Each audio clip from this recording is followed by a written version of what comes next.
여러분 안녕하십니까? 누리 PD 김전입니다. 자, 이재명이 운명이 걸린 한 주입니다. 1심 선고가 무려 3개가 있습니다. 그 부인 김혜경의 1심 선고까지 있기 때문에 3개인데요. 목요일 김혜경, 금요일 이번 주입니다. 이재명, 공직선거법 이 2개고요. 그리고 다음 주, 그 다음 주 이제 25일이 되겠죠. 11월 25일 위정교사 이제 이재명 1심 선고가 있는데 놀랍게도 지금 개딸들 중심으로 특히 이재명 방탄족들이 이재명은 죄가 없습니다. 무죄를 지금 호소하는 그런 탄원서도 올리고 서명도 받고 난리 났습니다. 그리고 이재명 변호 그룹에서도 기본적으로 내세우는 게 이재명은 일단 죄가 없다를 주장하는 것 같은데 공직선거법 위반 사건만큼은 정황 자체가 지금 뚜렷하니까요. 요건 그래도 가벼운 그런 어떤 이슈로 좀 몰아가면서 벌금 100만 원을 넘기지 않으려고 하는 그런 작전을 구사하는 것 같고요. 위정교사 건은 그게 무슨 위정교사냐. 닭발 오리발 작전을 지금 구사하고 있습니다. 정말 가정스럽다라고 생각이 들지만 근데 만만히 볼 인물은 아닙니다. 이 이재명이가 법망을 벌써 요래저래 지금 이렇게 빠져나가는 게 그런 전례가 있기 때문에 어떤 결과가 올지 속단하기는 어렵습니다. 그렇지만 이재명을 압박할 수 있는 수단 중에 한 개가요. 바로 이 이제 생중계 요구가 되는데 그날 법정 상황을 국민들이 다 알 수 있도록 역사에 그냥 생생하게 그냥 그 증거를 남겨야 됩니다.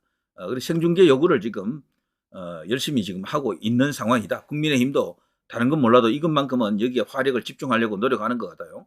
한동훈 대표도 지금 이야기했고 그 밖에 많은 어떤 다른 정치인들도 이재명 재판만큼은 국민의 알 권리 차원에서 이것은 생중계되어야 한다라고 지금 주장하고 있습니다. 자, 이걸 압박하면 좋아지는 게 뭔가 하면요. 이재명에게 법적 어떤 그런 뭐 법리를 적용할 때 판사가요. 임의적으로 자의로 어떤 불합리한 그런 결정을 하기 어렵습니다. 생중계를 하게 되면 아무래도 판사가 부담을 갖게 돼요. 그래서 법 조문대로 판결할 가능성이 커지는 거죠. 이재명에게는 불리해진다고요. 생중계를 하지 않으면은 아무래도 알려지는 게 이제 이렇게 제한적으로 알려지게 됩니다. 내용 전체가 알려지는 게 아니고 뭔가 이렇게 가공된 내용이 알려질 가능성도 크고 뭔가 이렇게 조금 편집이 된 게 나가게 되는 거죠. 그렇게 되면은 이재명의 실체를 우리 국민들이 또 이렇게 놓칠 수가 있습니다. 그런데 재판부가 이게 생중계된다라고 생각하면 사실 긴장되죠. 제가 판사라도요. 그럴 경우에는 이재명에게 조금 봐주려고 하던 그 마음도 일단 접을 수가 있습니다. 그러면 제대로 법조문대로 그냥 땅땅땅 때릴 수가 있겠다 이런 생각이 드는데 자 이걸 놓고 현재요 추경호 야당 특검법 꼼수 전에 이재명 1심 생중계 요청 당연히 저렇게 해야 되고요. 자 오세훈까지 나섰습니다. 요즘 오세훈 난리 났네요. 계속해서 뭔가 이렇게 이슈 파이팅을 하고 있고 언론에 노출되기 위해서 노력을 하더라고요. 자 이런 식이 되면요 한동훈 대표의 라이벌은 오세훈이 될 가능성이 큽니다. 저는 김문수 장관을 지지하는 입장이지만 김문수 이분은 이런 스타일이 아니에요. 이슈 파이팅 스타일이 아닙니다. 뭔가 자기에게 대한 어떤 언급이 자연스럽게 일어나야지 본인의 존재감이 드러나는데 평소 또 조용하시다고요. 일은 또 열심히 하시고 그러는데 싸워야 됩니다. 제가 볼 때는요. 김문수 장관이 만일에 대권에 대한 뜻이 조금이라도 있다 생각하면요. 이슈 파이팅을 해야 됩니다. 언론에 계속해서 하루에 한 건은 나와야 돼요. 얼굴이. 근데 김문수 이분은 가만 놔두면요. 한 달에 한 번 나올까 말까가 돼. 그러면은 사람들이 잊어버립니다. 인정을 안 해줘요. 그렇게 하면은.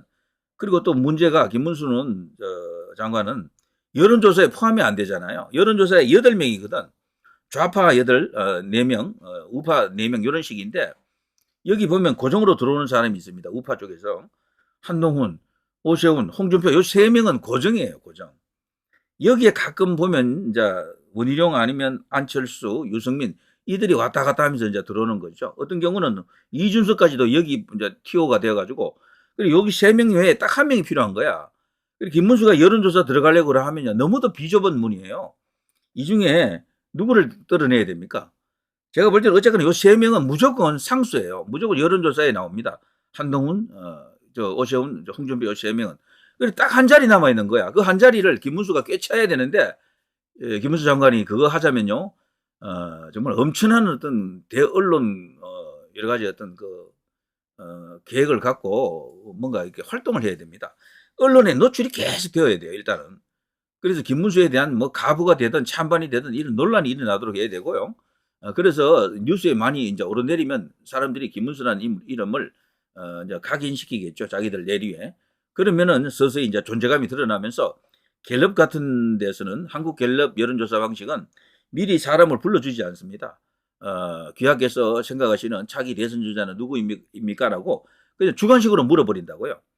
그때 김문수라는 이름이 많이 나오도록 해야 돼요. 그런데 지금 몇 번의 지지율 조사에서 처음에 4점 몇 프로, 뭐 이런 식으로 5% 가까이 나왔잖아요. 근데 최근에 나온 여론조사 지지율에서는 2% 나왔더라고. 그 한국갤럽에서. 어떻게 보면 유일한 여론조사인데 거기서 이제 떨어져 버렸잖아요. 이거는 김문수 장관이 나타나지 않아서 그래요.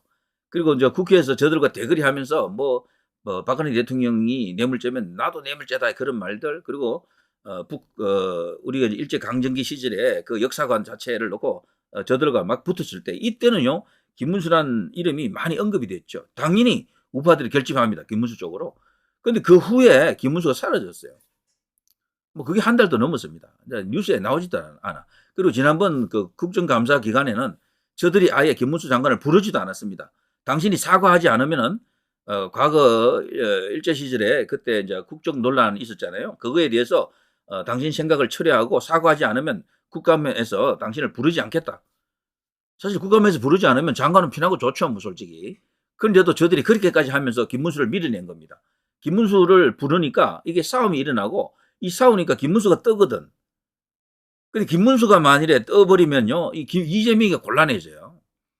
제가 볼 때는 대한민국에서 이재명 잡기 위해서 만들어진 딱 유일한 인물이 김문수예요, 사실은. 모든 게 비교가 돼서 그래요. 이재명이 자랑하는 게 이게 스토리텔링, 과거 이제 성장 과정의 서사거든요. 근데 이재명의 서사는 개인적 서사예요. 김문수의 서사는 개인적 서사 플러스 이 국가적 서사가 같이 들어가 있습니다. 이게 게임이 안 돼, 해보면은. 김문수 이분은요, 경북고등학교 2학년 때 이미 박정희 대통령 삼성개헌 반대 데모를 주동해가지고 정학 처분을 받은 인물이에요. 고등학교 2학년 때. 그리고 서울대 사회학과 가고 난 뒤에 이제 운동권이 되잖아요. 그리고 운동권이 전설이 되고 노동운동권의 대부, 심상정, 노회찬이 존경했던 인물, 롤 모델이었던 인물. 노회찬이 그런 말 했잖아요. 김문수 이분을 니들이 아느냐? 그때 김문수는 변절했다라면서 우파로 왔을 때고요. 그래서 좌파 진영에서 김문수 변절했다면서 욕을 하니까 노회찬은 좌파 중에 좌파지만 니들이 김문수를 아느냐? 그분이 그 한때 그 위대했던 그 모습을 니들이 아느냐라고 말해줄 정도로 엄청났던 어떤 그런 투쟁의 역사를 갖고 있고, 그 서사 중에 그런 서사가 없죠. 본인 개인의 서사도 있지만 김문수의 서사는 이재명을 압도하는 서사입니다. 이재명 손가락 하나 잘리고 이런 거 있죠. 그런 뭐 공장에서 고생하고 이런 것들은 그건 자기 개인의 서사고, 김문수의 서사는 개인 플러스 국가, 민족, 이런 것들, 역사가 거기 함께하고 있는 그런 대서사입니다. 이거는 게임이 안 돼. 그리고 김문수하고 이재명을 딱 비교해보면요. 성남시장 2번, 경기지사 1번이잖아요. 여기 김문수 이번은 경기도에서 3선 의원, 소사 그쪽이죠. 3선 의원. 그리고 경기지사 2번이잖아요. 여기서 이렇게 서로 간에 했던 일을 한번 쫙 비교해보면 게임 아웃이야, 이거는. 완전히 그냥 아예 돼보지도 못합니다. 김문수가 역대 경기지사 중에 가장 잘했다고 경기도민들이 다들 인정한다 그러잖아요. 그때 이제 판교도 만들고 수없이 많은 공장을 유치했던 인물이 바로 김문수거든요.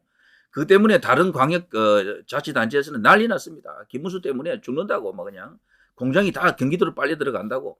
지금 경기도가 세계적 그 반도체 메카가 된 것도 김문수의 공도 굉장히 커요.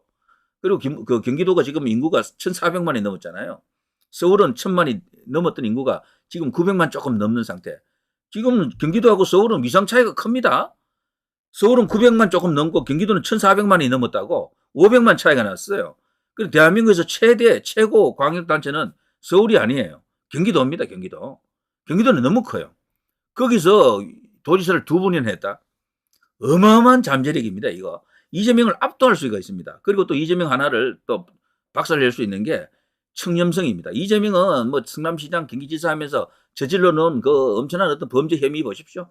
대장동, 백현동, 성남FC 뭐 등등 해가면서 얼마나 개차반입니까? 근데 김문수 이분은 그런 게 하나도 없거든. 아무리 탈탈 털어도 틀리는 게 없다라고 하더라고. 옛날에 경기지사 2번 할 때 말이죠. 유시민하고 붙었잖아요. 유시민하고. 근데 유시민을 따르던 유빠르라고 하는 그 팬덤들이 있었습니다. 유시민을 당선시키기 위해서 네거티브를 해야 되겠는데 김문수를 아무리 뒷조사를 해봐도 나오는 게 없다는 거야. 나오는 게. 이런 인물이 국민의힘에 없어요. 제가 볼 때는 없습니다. 털면 다 털려요. 전부 다. 김문수 이분은 털리는 게 없어. 오직 털 게 없으니까 이제 역사관 갖고 싸우는 거야. 근데 역사관 갖고 싸우면 김문수가 자꾸 좋아집니다. 지지율이 계속 이제 이렇게 수직 상승한다고요. 눈덩이처럼 커져가거든. 이걸 저들이 알았던 겁니다. 아, 이거 큰일 났다. 저 김문수는 이재명 잡는 천적이다. 이재명 킬러 같은 그런 모든 조건을 다 갖추고 있다. 약점 하나는요. 나이밖에 없어요. 나이가 70대 조금 초반이잖아요. 여기는 60대 초반이고 그 차이밖에 없는 거야. 근데 한 10살 정도밖에 차이 안 나. 사실은. 얼마든지 할 수가 있습니다. 트럼프 보십시오. 80 나이에 지금 됐잖아요. 김문수 이번은 또 굉장히 건강해요. 그 나이에도 50대 정도의 뭐 건강한 어떤 체력을 혹은 체질을 유지하고 있다고 하더라고요. 그래서 건강 문제는 사실 없어요. 굉장히 또 이렇게 차돌 같은 그런 어떤 기질도 갖고 있고, 그리고 무엇보다도 의지가 뭐 그렇게 강하다라고 하지 않습니까? 그리고 묵직한 어떤 그런 진중한 스타일이고, 그리고 또 무엇보다도 또 장점이 또 TK 출신이야. 그리고 보수 결집하는 데는 최고의 인물이고, 박근혜 대통령의 지지도 이제 받을 수 있겠죠. 이 정도 되면은. 뭐 그러면 어떻게 보면 우파에서는 최강의 카드가 될 수가 있는 게 김문수입니다, 사실은. 근데 딱 약점이 김문수를 조중동이 싫어해요. 아예 다루지를 않습니다. 우리 보수 언론이 다루지 않고 좌파들도 안 다뤄, 아예. 그리고 언론에서 기피하는 인물이 되어 있는 거야. 정광훈 목사가 언론에 잘 나타나지 않는 것처럼 김문수 이분도 말이죠. 언론에 안 나타나요. 특별한 경우가 되어야 좀 나타나는 정도다. 근데 언론에 이렇게 나타나지 않으면 인지도를 올리기가 어렵습니다. 대통령 되기 힘들어요. 이게 최대의 약점이다. 일단 조중동하고도 너무도 멀다. 그리고 또 박근혜 대통령의 그 탄핵을 부정해버렸기 때문에 조중동하고는 사실상 원수가 됐고요. 이런 여러 가지 이제 악조건이 있죠. 그래서 거기다가 여론조사 포함 안 되고 이런 것을 극복하기 위해서는 딴 거 없습니다. 그냥 이슈 파이팅을 해서 계속해서 언론에 노출되도록 해야 될 텐데 과연 가능할런지. 자, 오세훈은 요즘 매일같이 뭔가 자기 이야기가 나오더라고요. 오세훈 팬덤이 벌써 조금씩 만들어지고 있다 그러는데 벌써 한동훈을 비판하는 반 한동훈 국민의힘 지지자들이 있거든요. 이 사람들은 그러더라고요. 한동훈의 이 대항마는 오세훈이다. 이런 식으로 벌써 거기들 인터넷 커뮤니티에 가보면 그렇게 이야기하더라고요. 저는 김문수를 띄우고 싶은데 김문수가 뜨려고 하면은 일단 언론에 나타나야 됩니다. 갑자기 그냥 확 쏟지는 못해요. 그건 불가능합니다. 여론조사에 꾸준히 포함될 수 있도록. 자, 이재명 재판 생중계 이거 정말 엄청나게 중요한 겁니다. 이것만 되어도 이재명은 정말 유죄 판결 확정적으로 나타날 수가 있습니다. 이거 어마어마하게 겁을 내고 있다라고 제가 알고 있는데 그렇다면은 우리가 당연히 또 이렇게 가야 되겠죠. 한동훈 대표도 이재명 재판 생중계에 대해서 이야기했던 것으로 알고 있고요. 국민의힘에서도 굵직한 의원들이 이런 식으로 이제 언급을 하고 있습니다. 조선일보가 오세훈 기사는 이거 잘 내줍니다. 이거는 그러니까 여기 조선일보에 보면요. 주권자가 지켜봐야 오세훈 이재명 재판 생중계 촉구라면서 오세훈의 주장을 이렇게 쫙 이렇게 소개하고 있네요. 제가 볼 때 조중동이 밀 수 있는 인물은 1차는 한동훈이에요. 2차는 오세훈입니다. 네, 그리고 3차는 이준석입니다. 이렇게 되어 있을 겁니다. 원래는 이준석 자리에 유승민이가 있었는데 유승민은 이제 많이 멀어진 것 같아요. 그동안 존재감이 많이 죽어버렸죠. 10년 가까이 피선거권이 있는데도 불구하고 출마를 안 했잖아요. 그러면서 정치권에서도 벌써 사이드로 밀렸고 유승민 같은 경우는 그래서 유일한 이제 혈로가 다음 지방선거 때 경기도지사 지금 나갈 가능성이 있는데 거기 당선 여부가 가장 중요하겠죠. 그런데 과연 후보가 될 수 있을런지. 자, 이런 식입니다. 이렇기 때문에요. 홍준표 같은 대구시장 같은 경우도 사실 상당히 불리한 핸디캡을 갖고 있죠. 보수 언론이 좋아하는 인물이 아니에요. 그리고 또 이제 김문수 장관 같은 경우도 아까 제가 말씀드린 것처럼 치명적인 그런 약점이죠. 그게. 자, 그런 것을 뚫고 과연 올라올 수 있느냐. 야당도 김문수하고 계속 싸워줘야 되는데 이제 안 싸워. 자꾸 피해버려. 야당이 피하는 겁니다. 김문수하고 싸우니까 자기들이 손해다라는 걸 느낀 거죠. 자칫하면 큰일 나겠다라고 본 겁니다. 그 당시에요. 국정 논란 벌어졌을 때 그 한 여론조사가 있었는데 김문수가 맞다가 한 70% 나왔어요. 사실은. 그 당시 이제 이 젊은 사람들도 그 당시 뭐 우리나라가 망했는데 나라가 어디 있느냐 이게 맞는 거예요. 사실은. 희망 고문 그게 안 통합니다. 사실은 팩트가 맞고요. 김문수 같이 저렇게 싸우면은 분명히 뜨게 돼 있는데 이제 저들이 싸움을 안 걸어오네. 자, 김문수를 어떻게 띄워야 됩니까? 자, 이재명 재판 생중계, 이것은 이재명을 잡기 위한 것도 되지만요. 만일에 법원에서 못 잡을 경우에는 사람으로서 잡아야 되잖아요. 그때 잡을 수 있는 최강의 카드는 김문수가 맞습니다. 제가 볼 때는. 이재명을 모든 면에서 압도할 수 있다. 나이 하나만 뭐 이재명이 조금 유리한 것뿐이지 그밖에 모든 것을 김문수가 압도할 수 있다. 자, 이재명 재판 생중계 이것을 과연 해낼 수 있을까? 지금 내일 모레인데 시간이 좀 촉박합니다만 재판부가 이거 결정할 수가 있거든요. 그렇게만 된다 그러면 이재명은 아웃될 수도 있다. 이런 희망을 가질 수가 있겠네요. 자, 누리 PD 김준희였습니다.